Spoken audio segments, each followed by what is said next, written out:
हमारे जन्म होने से लेकर हमारे मरने तक टैक्स पे टैक्स सरकार हमसे वसूलती है। बच्चे के पैदा होने से पहले, उसकी आंखें खुलने से पहले जो उसको वैक्सीन लगती है उस पर 5% जीएसटी लगता है। जिस अस्पताल में बच्चा पैदा होता है उस हॉस्पिटल के कमरे के चार्जेस पर अगर 5,000 रुपए से ज्यादा का कमरा हो तो 5% जीएसटी लगता है। बेबी केयर के आइटम्स पे 5% जीएसटी लगता है। और अगर उसके माता पिता बच्चे के पैदा होने पर मिठाई बांटे तो मिठाई पर 5% और चॉकलेट पर 18%, 28% जीएसटी लगता है। बचपन में बेबी फूड जो खरीदा जाता है उस पर 12 से 18% जीएसटी, डायपर जो खरीदा जाता है उस पर 12% जीएसटी, बेबी स्ट्रोलर पे 5 से 12% जीएसटी, और जो खिलौने बच्चे को दिए जाते हैं उन खिलौनों पर भी 12% जीएसटी लिया जाता है। तो स्कूल जाने पर यूनिफॉर्म से लेकर जूतों, स्कूल बैग, लंच बॉक्स सब पर जीएसटी लगता है। 12% जीएसटी नोटबुक पर लगता है, 18% जीएसटी स्टेशनरी आइटम पर लगता है। और उसके बाद अगर कोई एक्स्ट्रा करिकुलर एक्टिविटी बच्चे को करनी हो, कोई म्यूजिक क्लास करनी हो या फिर कोई स्पोर्ट्स कोचिंग की क्लास वो ले ले, उस पर भी 18% जीएसटी देना पड़ता है। प्राइवेट ट्यूशन ले तो उस पर भी जीएसटी, और पहली साइकिल जो बच्चा खरीदता है उस पर भी 12% जीएसटी देना पड़ता है। इस दौर में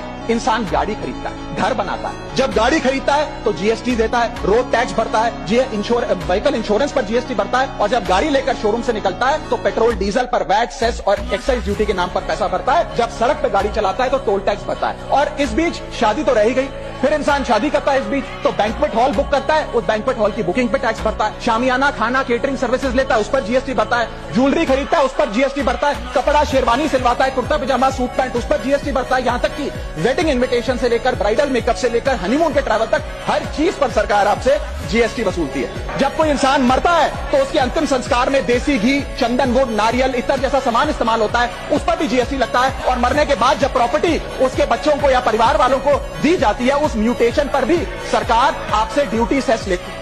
यह है life cycle of taxation model. लेकिन मैडम सबसे जरूरी बात यह है कि इतना टैक्स देने के बाद सरकारें हमें देती क्या है? कौन सी ऐसी हाई क्वालिटी सर्विस है जो फ्री ऑफ कॉस्ट जनता को दी जाती है? क्या हमें quality health care free of cost मिलता है? नहीं मिलता। क्या हमें वर्ल्ड क्लास एजुकेशन मिलती है? नहीं मिलती। क्या हमें फ्री वर्ल्ड क्लास ट्रांसपोर्टेशन मिलता है? नहीं मिलता। क्या हाई क्वालिटी रोड्स मिलती हैं? अगर अच्छी हैं तो टोल टैक्स भरना पड़ता है। क्या 24 घंटे 7 दिन बिजली आती है? नहीं आती। तो इतना सारा जो टैक्स सरकार इकट्ठा करती है उसका करती क्या?